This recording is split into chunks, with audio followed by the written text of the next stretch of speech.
Bonjour à tous et à toutes. Bonjour Adrien. Merci d'être présent pour ce talk que je suis censé donner à deux normalement et mon binôme n'a pas pu être là pour des raisons tout à fait louables. Donc je vais être tout seul aujourd'hui pour vous parler de refactoring. Si la zapette veut bien marcher, ça sera cool. Je vais le faire au clavier. Non, c'est bon, c'est juste j'ai oublié de brancher le dongle. Je vous demande de m'excuser. Ça va bien se passer. Alors, moi, je suis un très très grand fan de refactoring au point où je préfère travailler sur du vieux code et faire du refactoring que de travailler sur du code nouveau. Est-ce qu'il y a des gens ici dans la salle qui aiment faire du refactoring? Chouette! Très très bien. Est-ce que vous êtes déjà retrouvé bloqué dans un refactoring qui durait longtemps? Je vais définir longtemps. Enfin, par exemple, je connais des gens dans la salle pour qui longtemps, c'est 1 heure. Là, on va parler de grand refactoring. Est-ce que vous êtes déjà retrouvé bloqué, par exemple, plusieurs jours, 1 semaine, 2 semaines dans un refactoring sans trop vous en sortir? Waouh! Eh bien, vous êtes normalement au bon endroit. Parce qu'on va voir comment faire pour éviter ça. Mais avant ça, je vais vous parler un peu de moi. Notamment, dans ma jeunesse, on va dire que je ne me considère plus comme étant un jeune développeur, mais dans ma jeunesse, ça m'est arrivé de me retrouver 1 semaine, voire 2 semaines, à essayer de coder une feature, d'abord de refactorer, et d'avoir mon code qui compilait pas. Je fais du Java, donc pour information. D'avoir mes tests qui marchaient pas, voire même mon application qui se lançait pas. Donc, je ne sais pas si ça vous est déjà arrivé, mais au bout de 2 semaines, qu'est-ce que j'ai fait? J'ai tout revert et tout perdu parce que j'arrivais pas à m'en sortir. Et normalement, mon binôme qui est là avec moi aujourd'hui, ça sera ma deuxième personnalité du coup. Mon binôme, lui, il a fait pire que moi encore. Il a fait 2 semaines dans le rouge, donc à la fin, il n'y avait rien qui marchait. Et il devait partir en vacances. Et il a dit à ses collègues, tenez, et il est parti. Donc pas ouf. Mais si ça vous est déjà arrivé, ça tombe bien, on va essayer de voir aujourd'hui comment est-ce qu'on peut faire pour ne pas se retrouver dans ce genre de situation. Mais avant ça, je vais me présenter. Je vais quand même être fair play et présenter Mohamed, qui est censé être mon collègue, qui est censé être le vrai développeur, non, qui est censé être mon binôme et qui est censé être le vrai développeur de notre binôme. Donc c'est un développeur très craft, qui fait aussi de la formation autour de bonnes pratiques de développement, qui travaille chez Shodo. Et moi, je m'appelle Thomas Carpaille, je suis cofondateur d'une société de services qui s'appelle Shodo à Nantes. Pour info, on sera peut-être bientôt, très bientôt, sur Rennes. Et je suis développeur. Je fais du coaching craft et je fais aussi de la formation autour des bonnes pratiques de développement. Et comme je vous l'ai dit, j'adore le refactor. Et ça tombe bien, on va parler de refactor. Alors le refactor, qu'est-ce que c'est? Est-ce que quelqu'un a une définition rapide de refactor? J'en ai une, hein. J'essaie de vous faire participer. Oui, je la répéterai à voix haute. Alors, refactoring, c'est pas forcément tout réécrire. Il manque peut-être quelque chose. Remanier le code, très bien, ça va un peu dans mon sens. La définition que je vais vous donner aujourd'hui du refactoring, c'est changer la structure du code ou d'un code sans altérer son comportement. Donc typiquement, si vous avez des gens du métier qui testent l'application, ils ne devraient pas avoir de changement suite à votre refactoring. Ok. Mais avant qu'on voit pourquoi est-ce qu'on fait du refactoring, j'aimerais faire un petit disclaimer. On a tendance, là on va parler de code legacy, donc de code un peu sale, on a tendance à porter la responsabilité sur les précédents développeurs. Il faut arrêter de blâmer les gens, qu'on se partait toujours du principe qu'ils ont fait du mieux qu'ils ou elles pouvaient à l'instant T pour répondre aux besoins et que normalement ça répondait aux besoins à cet instant, mais que vous avez peut-être un autre besoin et que ça ne répond plus. Et vous avez peut-être des contraintes de temps, etc. Donc on va essayer de ne pas trop blâmer les développeurs qui sont passés devant, même si des fois ça va peut-être m'échapper. Ok, pourquoi est-ce qu'on fait du refactoring? Il y a pas mal de raisons à ça. Par exemple, vous passez sur un bout de code, vous allez retravailler sa lisibilité lors de la correction d'un bug, par exemple, lors de l'introduction d'une feature. C'est de réduire un peu la dette. Mais il y a d'autres raisons. Il y a une raison assez simple, c'est par exemple, vous avez une feature, vous arrivez sur du code, vous voyez qu'il y a un peu de résistance au changement. Vous allez essayer de préparer le terrain à faire l'introduction de votre feature. D'ailleurs, et là je vais utiliser un argument d'autorité, donc je vais citer quelqu'un qui pour moi est une référence en informatique, Kent Beck, qui a dit, et je vais faire la version simplifiée, make the easy change, and then make the change easy. Donc, en gros, rendez-vous le changement facile et ensuite faites le changement facile. Donc, préparez le terrain à faire votre refacto et ensuite, normalement, le changement va être facile à introduire. OK. Donc, Ken Beck, figure d'autorité, en tout cas pour moi. C'est un beau gosse, il est cool. Il dit qu'il faut faire du refactoring, mais pourtant, on n'en fait pas tous et toutes. Donc, pourquoi est-ce qu'on ne fait pas tous et toutes du refactoring ? Souvent, on a peur. On a peur de casser des features existantes, on a peur d'introduire des régressions, on a peur de faire tout un tas de choses. On ne sait pas forcément combien de temps le refactoring va nous prendre. Et en plus, souvent, on se trouve des excuses. Donc, je ne sais pas quelles sont vos excuses à vous pour faire du refactoring, mais moi, les excuses que j'entends très régulièrement, c'est « j'ai pas le temps », alors que souvent, on n'a pas forcément demandé. « Il n'y a pas de budget pour faire du refactoring », alors que des fois, on n'a pas demandé si c'était possible de le faire. « J'arrive pas à convaincre mon management », il n'y a pas de test, etc. Gardez en tête que tout ça, ce sont des excuses que vous vous donnez et que c'est votre responsabilité en tant que développeur professionnel. Donc vous êtes des professionnels, vous êtes payés pour écrire du code et fabriquer des logiciels. Vous engagez votre responsabilité professionnelle en laissant pourrir le code. Mais dans les excuses que j'ai citées, il y en a une qui est assez bonne, c'est il n'y a pas de test. Donc les tests, c'est votre filet de sécurité, c'est ce qui va vous permettre d'avoir du feedback et de savoir si ce que vous êtes en train de faire, c'est en train de tout casser ou pas. Ça sécurise votre refacto. Et ça vous évite de faire quelque chose qu'on a sûrement tous et toutes fait dans cette salle, de faire un changement, de prier très fort, de pousser en production et de voir s'il y a quelqu'un qui hurle dans les pièces à côté parce que vous avez cassé la production. Par contre, attention sur les tests. D'ailleurs, moi, je n'ai pas spécialement prévu de parler à fond des tests sur ce refactoring. Ça pourrait faire l'objet d'une conférence dédiée.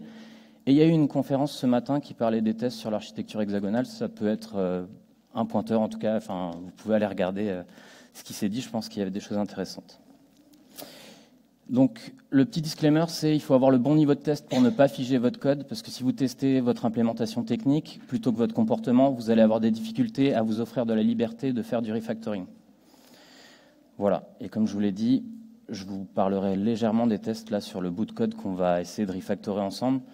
Mais ça sera très très léger. Je vous donnerai pas, enfin, je pourrais vous donner les sources, pardon, mais ça ira pas plus loin. Donc, on développe des logiciels, on fait ça pour des clients qui ont du métier. Donc, je vais vous parler un peu de notre contexte. C'est un contexte qu'on a légèrement modifié parce que le contexte dans lequel on a travaillé avec Mohamed, c'est un contexte dont on ne peut pas trop parler. Donc, on a inventé une situation fictive, mais le code que vous allez voir, c'est du code anonymisé en fait d'une expérience précédente sur laquelle on a travaillé, donc du vrai code de prod. On travaille pour une société d'assurance. Par exemple, on assure vos véhicules. Si vous avez des sinistres ou autres, on va pouvoir les gérer. On est dans un contexte où on se veut être assez novateur. On va faire du microservice, du CQRS, du DDD, de l'archi hexagonale. En tout cas, on fait du buzzword-driven développement. On adore tous les buzzwords. Et dans cet environnement génial, nous, on travaille sur une brique qui s'appelle Registry. C'est pas ouf. Et en fait, ça sert à stocker vos documents lorsque vous avez un sinistre. Okay ? Donc, par exemple, vous faites un constat, vous l'envoyez à votre assurance, il est stocké sur un serveur. C'est exposé de deux manières, via une API, donc pour des appels synchrones, et via un message broker pour de l'asynchrone, par plein de microservices de tout notre écosystème, qui est génial, je tiens à le rappeler. Et en fait, tout ça, c'est juste une façade pour rappeler un vieux truc qui fait de la GED, qu'on appelle Jurassic Disk. C'est un peu lent, c'est un peu moche, c'est pas très performant, ça coûte très très cher et on souhaiterait s'en séparer pour passer sur une nouvelle GED en fait, qu'on a développée en interne, qui est top, qui s'appelle Asudox et qui va nous faire économiser des millions d'euros de licences tous les ans. Et on se dit que tout ça, ça va être génial, incroyable et que ça va pas coûter cher. Ok. Je vais bientôt vous montrer un petit peu de code. Mais donc le problème qu'on a, d'ailleurs il y a des petits hexagones qui sont dessinés, donc ça va peut-être évoquer des choses à certains ou certaines. Désolé si j'oublie d'être inclusif par moment, j'ai fait un maximum d'efforts. On a des dépendances techniques dans notre code métier. Donc, comme je vous l'ai dit, on essaye de faire plein de buzzwords, mais c'est sujet à interprétation chez notre client. Donc je vais commencer à vous montrer du code, et ensuite on va voir les méthodologies qu'on peut employer pour faire du refactoring. Donc, on a un service, Donc déjà, c'est une interprétation, voilà, si vous avez envie de travailler avec des services, vous avez le droit. Mais on a un service qui est censé être notre métier, qui est dans un package de domaines. Et ce qu'on voit, nous, on veut mettre en place cette nouvelle GED, on voit que c'est fortement lié avec de l'infrastructure, et notamment des choses, donc tout ce qui est préfixé JD, ça veut dire Jurassic Disk, c'est notre ancienne GED. Et donc on voit qu'on a en fait du couplage entre notre métier et notre code technique. Et notre objectif, avant de pouvoir introduire notre nouvelle GED, ça va être de démêler un peu tout ça. Donc avant d'aller plus loin dans le code, je vais vous présenter les deux outils, les deux méthodologies que je vais vous présenter aujourd'hui et qu'on va utiliser dans le refacto. Je suis là, j'entends. Alors, on va parler de la méthode Mikado. Donc, vous connaissez sûrement tous et toutes le Mikado. C'est un jeu dans lequel on essaye de retirer des Mikado. Si vous faites bouger un autre Mikado, vous remettez en place et vous essayez plutôt de prendre des Mikado qui n'ont pas d'incidence sur les autres Mikado, pour prendre vraiment ceux qui sont isolés. La méthode Mikado, ça reprend un peu ce principe. On va commencer par se fixer un objectif. Donc là, en l'occurrence, nous, ça va être de démêler le code métier et le code technique. On va implémenter de manière très naïve cet objectif. Si jamais il y a des erreurs, on va revenir en arrière et on va se noter ces erreurs comme de nouveaux objectifs. Et vous allez voir tout à l'heure, on va commencer par introduire cette méthode vraiment by the book. En faisant ce graphe, c'est peut-être un peu lourd et ensuite on ira un peu plus vite. OK. Et à noter que la première étape, elle est très importante. Avoir un objectif, ça permet de ne pas vous éparpiller et de vraiment vous fixer un but. Et à la fin, si vous avez atteint cet objectif et qu'il vous reste du temps, vous pouvez toujours faire des choses à côté, mais ça vous permet d'avoir une idée du moment où vous arrêtez. On va également utiliser des baby steps.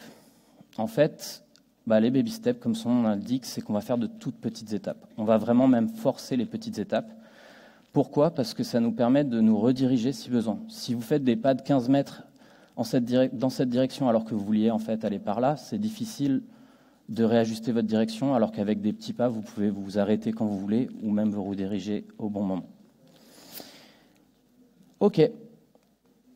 Le live coding. Là, vous êtes tous impatients et impatientes de voir du code, mais j'ai encore des disclaimers. Donc, je vais peut-être utiliser des termes un peu barbares pour certains et certaines d'entre vous. J'essaierai de les expliquer. L'objectif, c'est vraiment de montrer la méthodologie plus que d'approuver ou de désapprouver mes choix de design. Vous êtes capable de faire les vôtres. Mais là, le but, c'est vraiment de montrer la méthode Mikado et les baby steps. Et donc, on a parlé des tests.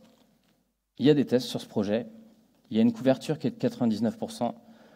On fait du Java, en fait, il y a juste le equal /code d'un objet qui n'est pas testé, mais c'était un peu overkill. Et on a mis des mutants, donc pour celles et ceux qui ne savent pas, les mutants, ce sont l'introduction avec un framework de test, de mutation dans vos tests. En gros, ça va changer votre code de prod et ça va vérifier qu'il y a bien un test qui casse lorsque ça change une ligne dans votre code de prod. Donc ça vérifie un peu la solidité de vos tests. Et pareil, les mutants qui ne fonctionnent pas, c'est sur le equal /code d'un des objets. Donc on estime que les tests sont de très bonne facture et qui vont nous permettre de refactorer librement. Let's go. Donc on va faire un graphe. Donc notre objectif, et on va essayer donc de s'y tenir, c'est de séparer le code métier et le code technique. Allons-y, codons. Donc comme je vous ai dit, première étape, je vais faire quelque chose de très naïf. C'est ça qui m'embête. Je vais le supprimer. Hey, mais ça marche pas. Je reviens en arrière. En fait, alors je suis peut-être allé un peu vite. En gros, je vois des problèmes qui sont que, oui, j'ai des dépendances à des objets de l'infrastructure dont j'aimerais me défaire. Et je vais noter ça comme nouvel objectif. Je vais revenir en arrière et noter ça. OK. Donc, je vais supprimer la dépendance à Jurassic Disk Document Repository. Désolé, c'est un nom un peu compliqué à dire. En gros, c'est vraiment ça qui va faire l'appel à la GED en direct. Et j'ai une autre branche sur la gauche, du coup pour vous c'est sur la droite, dont on ne va pas forcément s'occuper pour l'instant. On va se focuser là, dans notre première vitesse où on fait la méthode by the book, on va se focuser sur supprimer la dépendance à Jurassic Disk Document Repository. OK. Eh bien, allons-y. Je vais essayer de la supprimer, bêtement. Bon, pas de surprise, comme tout à l'heure, ça ne fonctionne pas. Pourquoi? Et il y a d'ailleurs un petit indice dans le code. En fait, il faudrait ici faire ce qu'on appelle de l'inversion de dépendance et donc utiliser plutôt une interface qui serait côté métier et qui serait implémentée dans notre infrastructure. Eh bien, on va se noter ça comme objectif. Et donc, je vais essayer d'inverser la dépendance. Et je le fais toujours de manière très naïve. Donc, pour l'instant, je vais vraiment forcer le trait. Un peu comme quand vous suivez une recette pour la première fois, vous suivez vraiment exactement la recette. Les fois suivantes, vous pouvez vous permettre d'avoir quelques libertés, de mettre un peu plus de sucre, un peu moins de sucre, etc. Voilà, pour cette petite métaphore culinaire. Donc voilà, je vais essayer d'utiliser, donc de faire de l'inversion de dépendance et donc d'utiliser mon abstraction. Ok, ça ne fonctionne pas. Ceux qui font du .NET, par exemple, je suis désolé, c'est en Java, mais je vais utiliser des techniques simples qui sont applicables dans n'importe quel langage, donc normalement, vous ne devriez pas être perdu. Ceux qui font du .NET appelleront peut-être ça iDocument Repository, c'est un choix. Mais nous, on va appeler ça Document Repository. Et en fait, j'ai fait ça de manière très naïve. En fait, le problème actuellement, c'est que cette interface n'existe pas. Donc, je vais revenir en arrière. Je vais me rajouter une étape. Vous allez voir qu'on va aller beaucoup plus vite par la suite. Donc là, il faut que je crée cette interface. Je vais commencer par faire ça. Je vais créer une classe Java. Je suis désolé si c'est un peu petit. Oups. Et je vais l'appeler Document Repository. Le nommage n'est pas parfait. Si quelqu'un a une meilleure idée, des fois on pourrait l'appeler All Documents ou Documents ou peu importe. J'ai pas de meilleure idée là tout de suite. Je crée, hop, c'est une interface. Il y a des gens qui suivent et ça c'est parfait. J'ai appuyé un peu trop vite. Et là, pour une fois, j'ai fait un changement qui n'a pas l'air de casser quoi que ce soit. Je vais relancer mes tests. Enfin, je vais lancer mes tests. Ça s'affiche peut-être un peu petit, mais je pense que le code est suffisamment lisible. Dites-moi si ce n'est pas le cas. Mais voilà, mes tests sont verts. Mais en fait, ça, maintenant, je peux le committer tout simplement et partager ça avec mon équipe. Et ils peuvent commencer à utiliser, par exemple, ce petit changement. OK, donc j'ai fait ça. Maintenant, je vais essayer de revenir à ma feuille précédente, inversion de dépendance. Donc pour faire l'inversion de dépendance, il faut appeler la classe abstraite plutôt que son implémentation. Donc j'essaye de faire ça. Et là, je vois de nouveaux problèmes qui apparaissent dans le code. Eh bien, je vais les lister. Hop. Pardon, je suis allé un peu vite. Mais en gros, j'ai un problème ici parce que je ne peux pas l'utiliser dans le champ parce que ce n'est pas implémenté en fait par cette classe-là. Donc je vais aller faire ça. Je vais revenir en arrière. Hop. Je vais aller dans cette classe et je vais dire maintenant qu'elle implémente mon interface. On va vraiment très doucement. S'il y a des gens qui font du Java ici et qui utilisent IntelliJ, ils doivent se dire « Oh mon Dieu, il aurait pu faire ça avec un seul raccourci clavier. » Voilà, je suis désolé pour eux. On viendra à cette partie peut-être sur la fin du refactoring. Ok, donc j'ai fait ça, j'ai fait ce changement. Je vais relancer mes tests parce que l'objectif c'est d'être toujours au vert. Ok, ça marche. Je ne m'attarde pas sur les messages de commit. Je suis vraiment désolé, mais j'aurais pu mettre quelque chose pour dire que maintenant, ça a implémenté ça. Ok, donc je reviens sur mon arbre. J'ai fait ça. Je réessaye donc d'utiliser l'interface en tant que champ dans ma classe. Et hop, j'ai un nouveau problème un peu plus bas. C'est que en fait, mon interface, elle n'a pas cette méthode. Donc il faut que je la crée au niveau de mon interface. Donc je vais revenir en arrière une fois de plus. Et on va y aller. Donc ici, en fait, j'ai besoin de cette méthode. Donc je vais la déclarer dans mon interface. Hop, excusez-moi. Je vous ai dit, le vrai développeur, il n'est pas là aujourd'hui. Donc c'est à moi que vous allez devoir avoir affaire. Ok, je déclare ça. Bon, après, je fais du Java. Normalement, il y a un petit mot-clé à mettre ici. Je vais l'ajouter. Je vais lancer mes tests. J'ai fait une modification. C'est un peu long, c'est Java. Ok, ça fonctionne, c'est vert. Donc je peux retourner à mon étape 1 et essayer d'utiliser enfin cette interface dans mon champ. Donc là, je peux committer aussi pour commencer à partager avec mon équipe. En fait, à chaque étape, je pourrais partir en week-end jusqu'à présent, parce que tout ce que j'ai fait fonctionne. Vous allez juste avoir des problèmes parce que c'est un peu facile, hein, ce que j'ai fait au début. J'ai commencé par créer une interface qui n'était pas utilisée. S'il y a des gens qui font du JS, vous allez peut-être avoir par exemple des problèmes de linter ou même des outils qui vont contrôler votre code et voir qu'il y a des choses qui ne sont pas utilisées. Et donc, c'est à vous de voir comment gérer ça après avec les linters. Vous pouvez les désactiver potentiellement. Donc là, je refais mon changement naïf et miracle, ça a l'air de marcher. Je relance mes tests. Après, on va éviter de passer par cet arbre qui nous fait prendre beaucoup de temps. Ok. Cool. Bah, ça a l'air de marcher. Du coup, mon étape 1 est terminée. Je vais pouvoir m'attaquer à l'étape 2. Donc cette interface, je veux l'utiliser dans mon constructeur.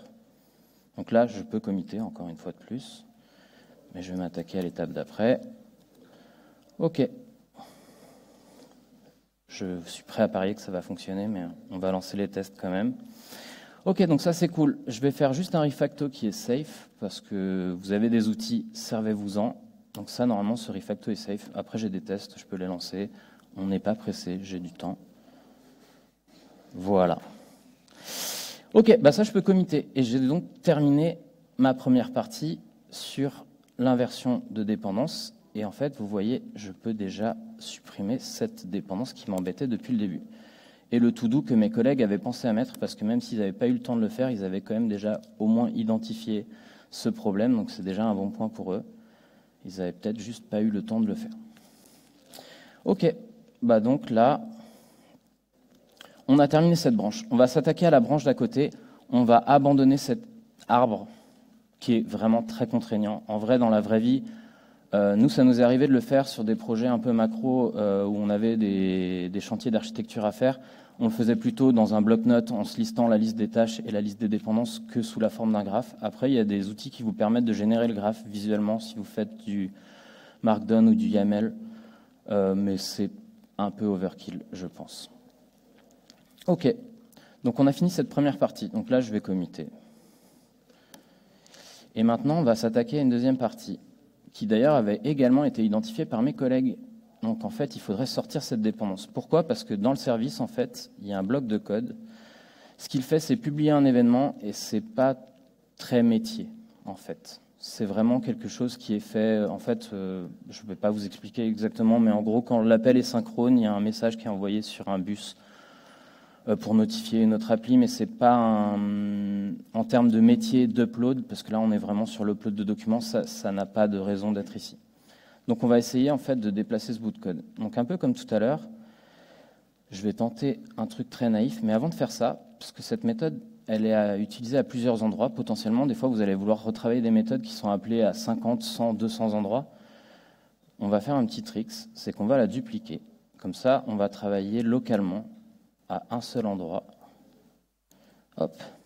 On va la dupliquer, on va l'appeler create2 parce que j'ai pas d'idée, voilà.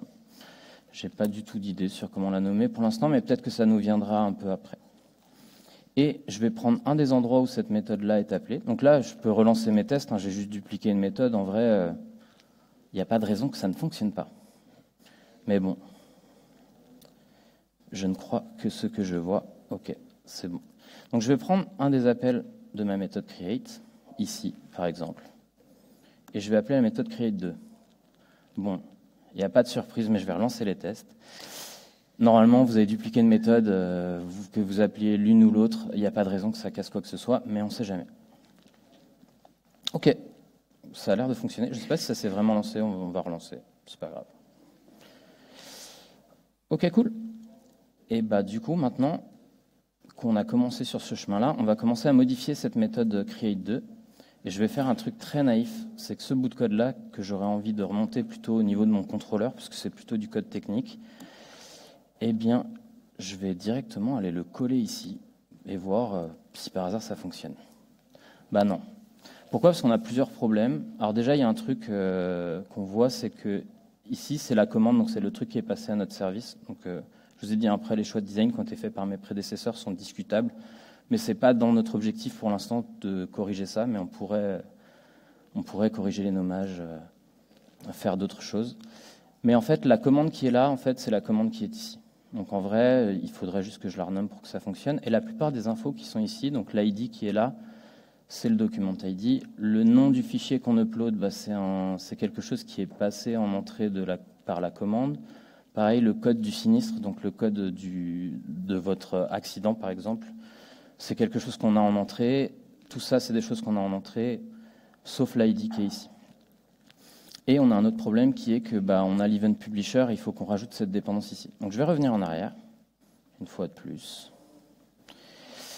Et je vais me noter 2-3 to-do. Je vais faire un tricks qui est de... Ah, pardon. Ça marche, oui. Je vais renommer la commande en commande. Je vais utiliser les champs de la commande ici. Et je vais... Donc, ce que j'avais vu, le troisième problème, c'était qu'il fallait rajouter une dépendance ici. OK. Add publisher, je crois que c'est ça. Publisher dependency. OK. Allons-y, on va s'y attaquer un par un. On va essayer d'aller un peu plus vite. Normalement, c'est cool. Mes to-do, ils sont là. Je vais renommer ma commande pour commencer. En commande, pour que ça corresponde au nom qu'il y avait dans la classe à côté. Donc, je m'enlève ce petit to-do et je vais relancer mes tests. En vrai, je tire un peu, je force un peu le trait parce que vous avez des IDE qui sont suffisamment puissants pour connaître le scope de vos variables et pour renommer de manière safe. Il y a très peu de refacto IDE qui ne sont pas safe.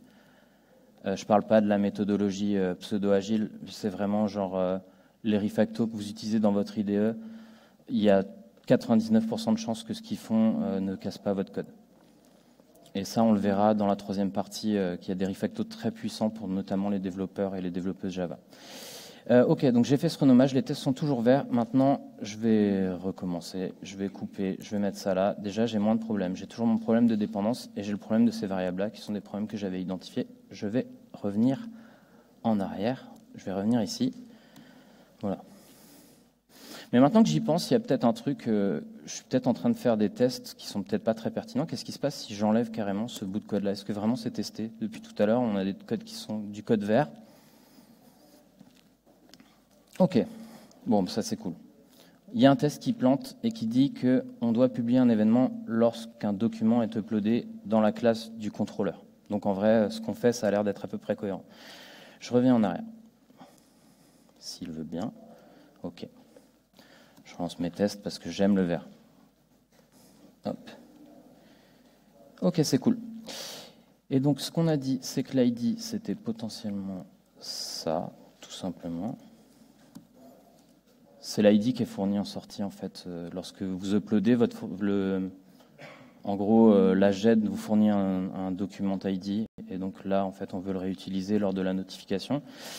Le document name, en fait, on l'a ici. Ah zut. Hop. Et le sinister code, c'est ça. J'ai une parenthèse en trop. OK. Je vais relancer mes tests. Après, peut-être que vous dites que mes tests sont tout le temps verts et qu'ils ne testent pas vraiment grand-chose. On va tester quelque chose juste pour s'en assurer. On va mettre une string vide pour voir. OK, c'est cool. Ça cassait bien quelque chose. Donc là, si c'est vert, c'est que normalement, ça fonctionne bien.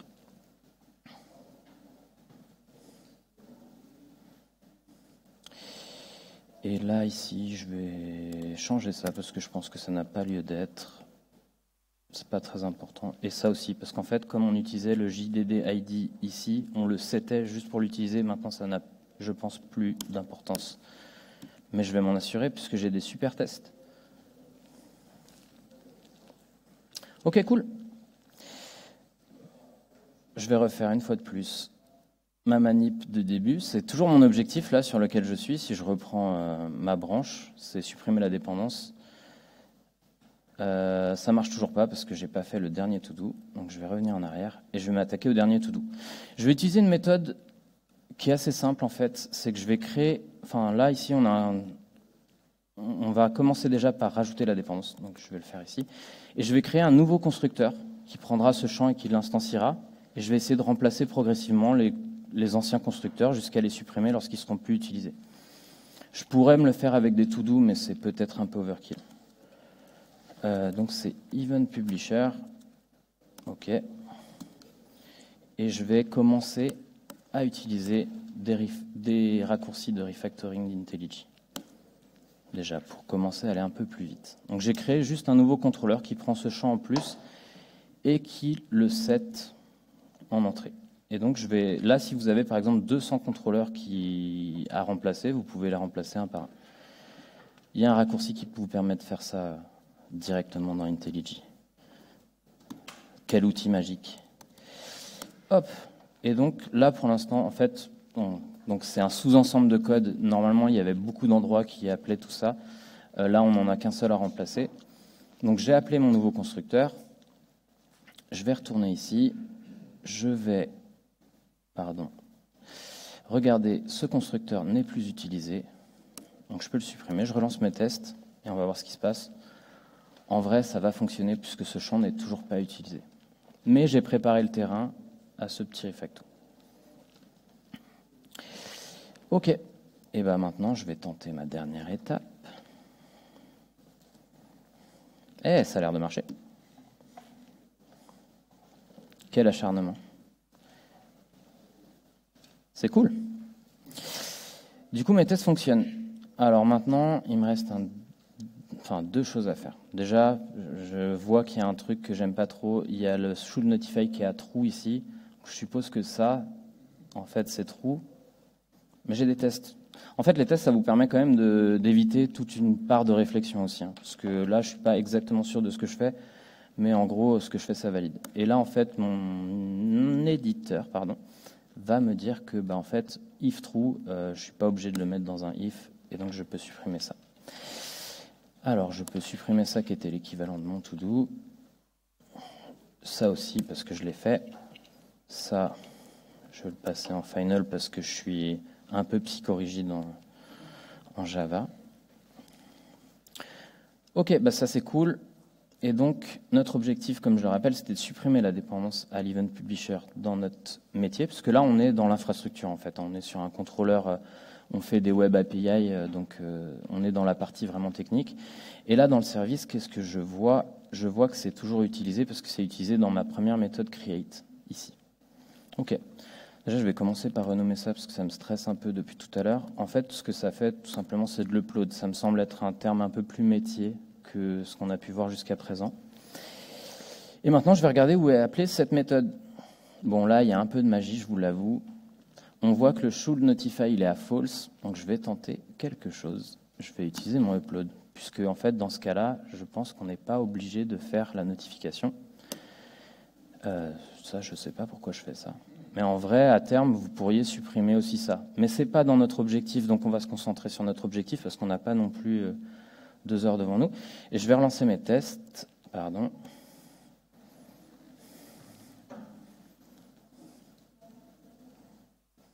Yes, ça fonctionne. Je vais regarder ici dans mon service, cette méthode n'est plus utilisée. Je peux donc la supprimer. Et en fait, vous allez voir en cascade que ça n'est plus utilisé. Donc je peux réutiliser la méthode de tout à l'heure, c'est-à-dire je pourrais créer un nouveau contrôleur, un nouveau constructeur dans lequel je ne vais pas mettre mon event publisher et remplacer petit à petit. Je vais utiliser de la magie de mon IDE pour le faire, s'il veut bien. Ce to-do n'a plus de raison d'être. Et allons-y, relançons nos tests.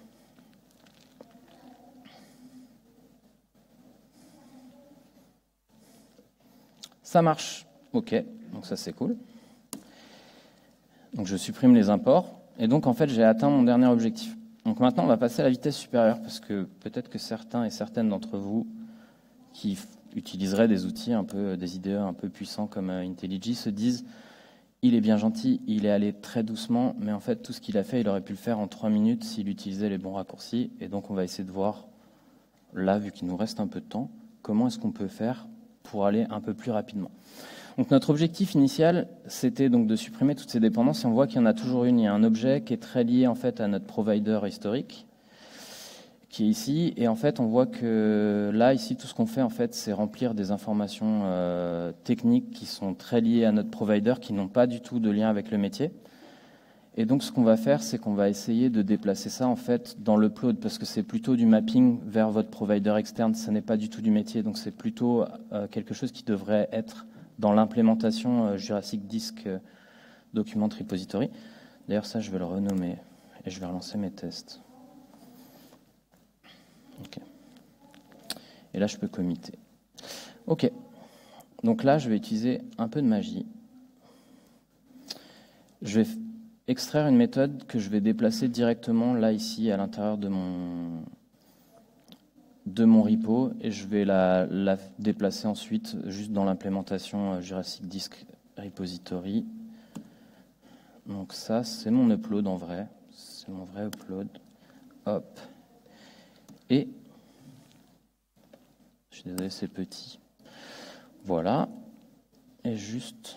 ça, pour l'instant, c'est une méthode par défaut. Je vais la descendre, en fait. On peut la descendre directement dans l'implémentation. Là où les implémentations, s'il y avait eu 10 implémentations, elles auraient toutes automatiquement hérité de cette méthode. On va voir si ça marche. Cool. Donc, on a ça. Si je vais voir directement dans cette méthode, dans l'implémentation, donc on a bien la méthode qui fait d'abord le mapping d'objets qui ne sont pas forcément très métiers, mais ça, on pourrait encore le refactorer si on a un peu de temps. Et ensuite, qui fait l'appel directement à l'upload, ici. OK. D'ailleurs, il y a un petit reliquat qui n'est pas très intéressant de document de service et qu'on peut supprimer, je pense. OK. Je vais essayer quelque chose. Non, ça va plutôt être ici. Ah, ça c'est un peu nul. Moi, je vais utiliser une technique manuelle. Je vais faire ça. Oui, en fait, tous les raccourcis, on peut aussi les faire de manière manuelle en faisant de la duplication et en remplaçant progressivement. En fait, c'est juste, vous avez des outils puissants. Là, c'est un peu comme si j'essayais de couper un arbre avec une tronçonneuse à l'arrêt. À un moment donné, il faut démarrer la tronçonneuse et essayer d'aller un peu plus vite. Donc là, je vais utiliser cette méthode-là ici, en supprimant ça, parce que c'est un reliquat du refacto IDE. Et ça n'est plus utilisé, ça c'est utilisé, donc je peux supprimer cette ligne normalement. Dans cette méthode, je peux... Ah zut, je suis désolé. Je relance mes tests, parce que j'aime bien m'assurer que ce que je fais, ça fonctionne toujours. Oh, ça n'a pas marché. Je vais revenir en arrière du coup. Ok, et je sais pourquoi ça n'a pas marché. Parce que lorsque j'ai créé cette méthode, j'ai oublié de la créer ici. Je vais le faire.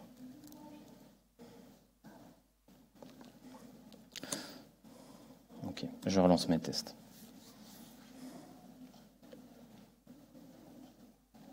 Ok, donc j'ai deux méthodes, une qui prend l'argument qui sert à rien, l'autre qui prend pas l'argument qui sert à rien. Je vais essayer d'utiliser que celle qui prend l'argument qui sert à quelque chose, chose que j'ai faite ici.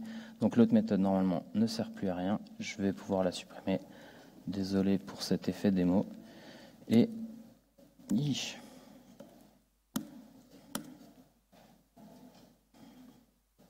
ok, j'aurais pu le faire à la main en vrai. C'est juste que on est vendredi soir. On est tous fatigués, on est pressés d'aller boire des bières. Hop. Bah c'est cool, ça fonctionne. Là, en fait, si je reprends mon objectif initial, je n'ai plus d'import de l'infrastructure dans mon domaine. Donc je considère que ma tâche potentiellement est terminée. Là, en vrai, on est large, on pourrait continuer encore à refactorer, encore et encore. Il n'y a pas de souci. Avec ce type de méthodologie, en fait, vous pouvez vous arrêter quand vous voulez ou même continuer à faire un petit step supplémentaire. Chaque pas, c'est une étape de plus vers du code qui va être amélioré. Ok. Je suis allé très vite. Je suis désolé. Peut-être que ça n'a pas été clair pour certains ou certaines d'entre vous. Mais sur la partie live coding, je pense que j'ai terminé.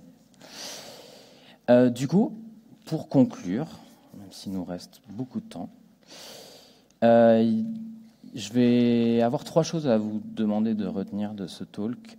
C'est, premièrement, faire des petits objectifs, c'est plus facile à atteindre. Une série de petits objectifs, c'est plus facile à atteindre que directement un énorme objectif.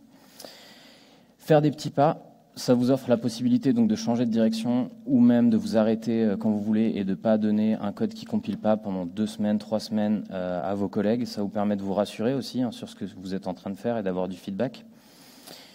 Et ce qu'il ne faut pas oublier, c'est que, c'est un peu cheesy comme phrase, mais c'est une succession de petits objectifs, c'est le meilleur chemin vers la victoire.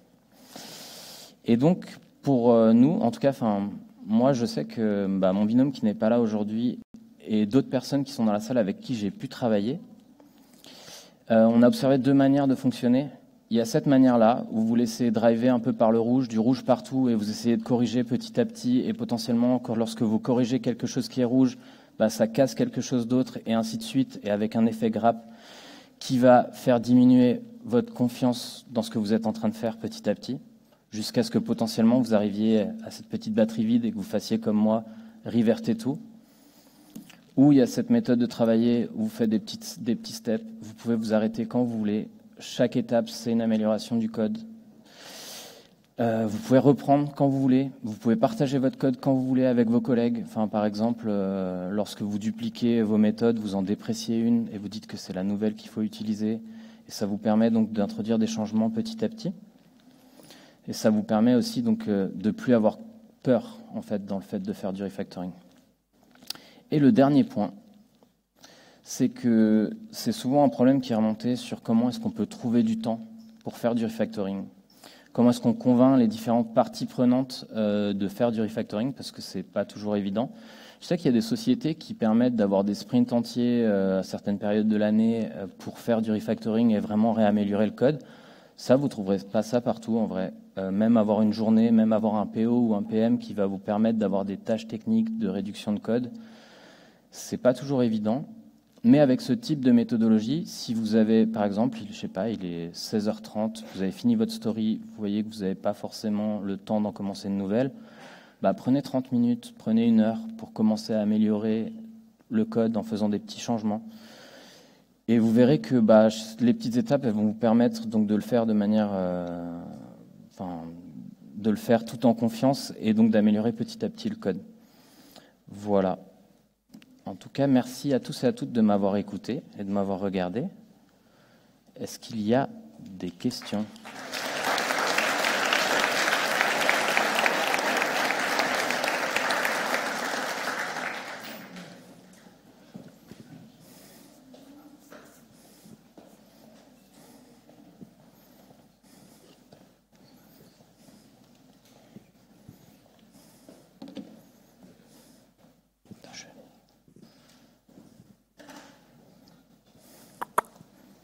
Il y a une question aussi là. Bonjour, merci pour la présentation. Merci. J'ai une question du coup relative par rapport à la naissance en fait même du besoin de refactoriser. Est-ce que certaines fois en fait justement c'est pas dû à des raccourcis qu'on va prendre, j'ai pas envie de ressortir des excuses, mais que ce soit dû au temps ou que ça répondait aux besoins au moment, etc. En fait, est-ce que si pour commencer en fait on n'avait pas pris ce raccourci, est-ce que le refactoring en fait aurait été nécessaire en fait? C'est-à-dire que là en fait je vais reprendre la fin de la présentation où vous disiez du coup prenez 30 minutes en fait pour est-ce qu'on peut pas prendre ces 30 minutes en fait avant même de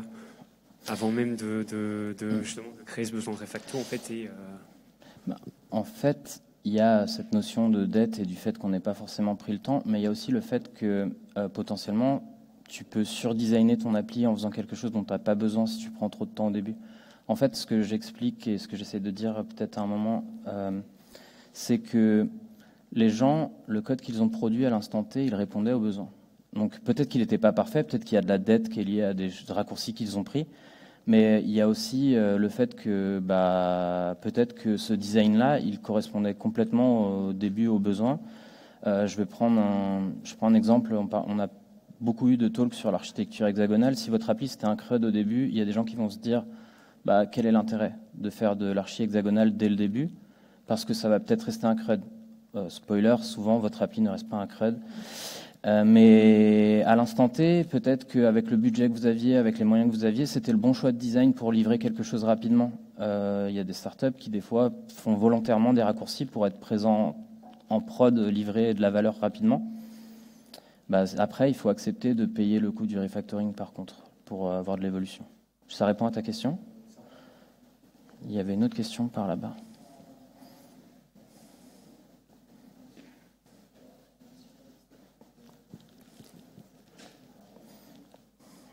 Ouais, merci pour la présentation. Au début du projet, quand on arrive sur un SI Legacy qui a peut-être 15-20 ans, il n'y a pas forcément les tests qui vont bien. Je vois que la méthode se repose énormément sur la qualité des tests. Il faut vraiment passer tout le temps à faire des vrais tests qui vont tout tester avant, ou est-ce qu'il y a d'autres façons de faire? Ça dépend. Moi, je sais que pour préparer ce talk, on a rétro-testé vraiment au niveau qui nous intéressait. Donc vraiment, c'est pas des tests unitaires qu'on a fait, c'est des sortes de tests d'intégration avec des fakes qui nous permettent de tester au niveau du contrôleur et s'offrir de la liberté. Il y a plein de techniques qui permettent de tester du legacy, que ça soit et de le tester rapidement. Par exemple, on va parler de Golden Master, qui est une approche dans laquelle on va tester en boîte noire et vraiment balancer énormément de tests sur une brique, sur une application, et vérifier que lorsque tu fais tes modifications, à la fin, tu as les mêmes résultats. Donc vraiment s'assurer qu'avec un lot d'entrée, tu as le même lot de sortie à chaque fois, à chaque exécution. Ça peut être des techniques qui sont intéressantes pour rétro-tester rapidement. Après, il y a plein de... C'est pour ça que j'ai dit que c'était peut-être un peu frustrant, et c'est des sujets notamment dont je parle volontiers et sur lesquels on peut donner d'autres conférences encore. Mais comment rétro-tester le legacy et quel niveau de test avoir, c'est vraiment un sujet à part entière. Il y a ces techniques-là, donc Golden Master par exemple, qui te permet de le faire. Il y a plein d'autres manières de tester. Là, par exemple, l'avantage que j'ai, c'est que j'ai pas mis de contexte Spring dans mes tests, donc vous avez un feedback très rapide. Si votre feedback il est de l'ordre de la minute, vous faites pas les mêmes tailles de step, d'accord? Et c'est pareil, si votre feedback c'est de lancer un Golden Master qui prend 1 heure, vous n'allez pas faire les mêmes tailles de step. Mais en fait, avec cette méthodologie, en vrai, je lançais les tests pour pour démontrer que c'était tout le temps vert. Mais avec l'habitude, en fait, toutes les manières, toutes les techniques qu'on a sont des techniques safe et en fait font que, en fait, je sais que je suis dans le vert. Sauf à la fin où j'ai un peu freestylé sur, j'ai fait quelque chose que j'avais pas fait dans la répète et donc ça a pas marché comme je voulais. Mais sinon, après, je veux aussi que je développe plus tant que ça en ce moment, mais généralement, moi, je sais que les techniques qu'on utilise, elles nous permettent de rester quand même dans le vert. On a besoin de feedback, mais c'est pas grave s'il est asynchrone, si ça prend du temps. Mais oui, il y a un vrai sujet sur les tests d'une brique qui n'est pas testée et qui des fois n'est pas testable. Mais il y a des techniques pour ça aussi. Ça répond à ta question?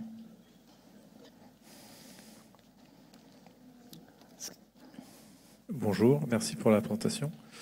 Est-ce que tu as des bonnes pratiques concernant les merge requests ou les pull requests selon les outils? Parce que là, en refactor, on fait 70 commits individuellement très simples. Et puis d'un moment, on pousse à nos collègues, et là, ils ont 120 fichiers modifiés. Et comment ils font pour relire ça tranquillement?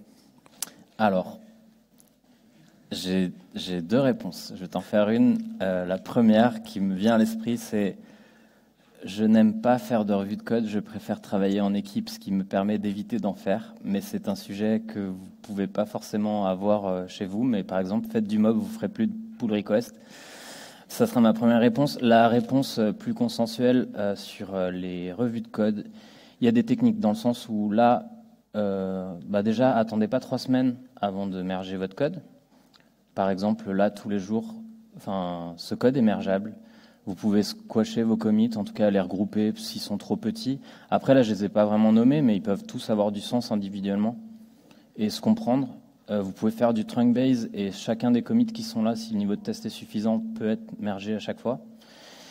Après, il y a des techniques qui vont être que là, en plus, si j'avais commencé à implémenter ma feature, donc de brancher le nouveau, ça aurait commencé à faire beaucoup de bruit. Le refacto plus la feature, peut-être le découper dans un premier temps, le refacto d'un côté et par petits bouts. Moi, je vous conseille de le faire par petits paquets parce que c'est facile pour vos collègues de relire. Là, il y avait 5 ou 6 classes, donc c'est facile de les valider ce soir ou demain au daily, de prendre 5 minutes.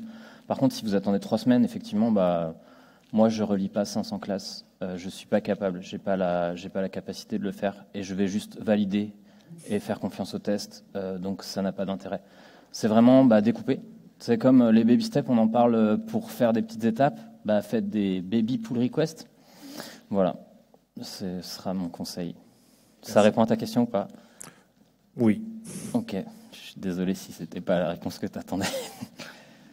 Est-ce qu'il y a d'autres questions? Oui, bonjour.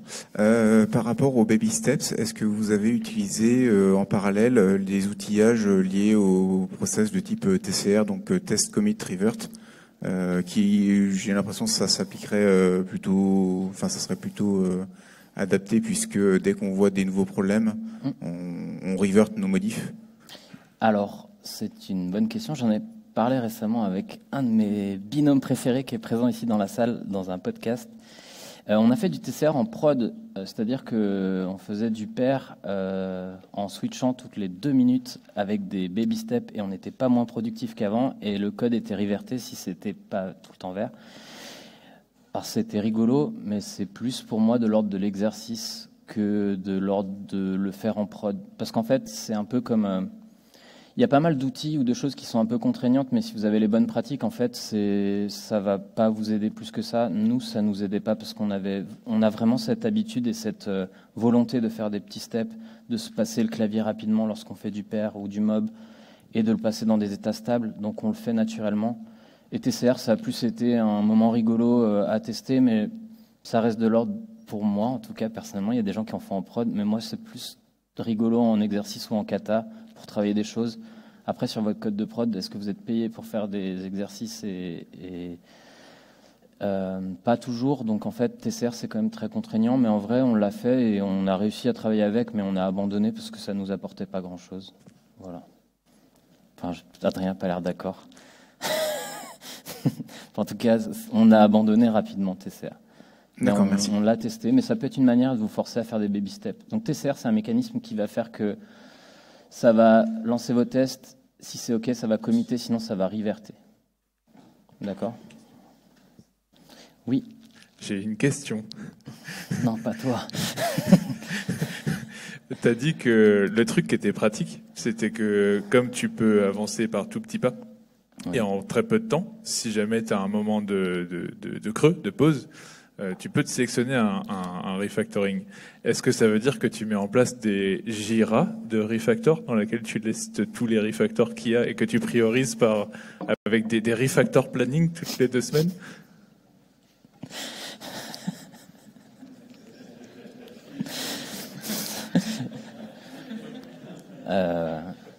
Mais bien sûr. Et tout ce que tu fais doit être tracé dans Jira. Non, je t'avoue que effectivement, ça peut poser un problème parce qu'il y a des sociétés dans lesquelles tu dois committer avec un numéro de ticket. La question est, au pire, enfin, moi, franchement, pour avoir eu ce genre de contrainte, j'avais un ticket qui était réduction de dette et je committais dessus. Voilà. Mais c'était un ticket qui n'était pas vraiment finissable. Mais je sais pas. En fait, en vrai, je suis pas un expert Jira. J'ai pas envie d'être un expert Flow. Je suis pas un coach agile. Je sais pas quoi répondre à cette question. Est-ce qu'il y a d'autres questions?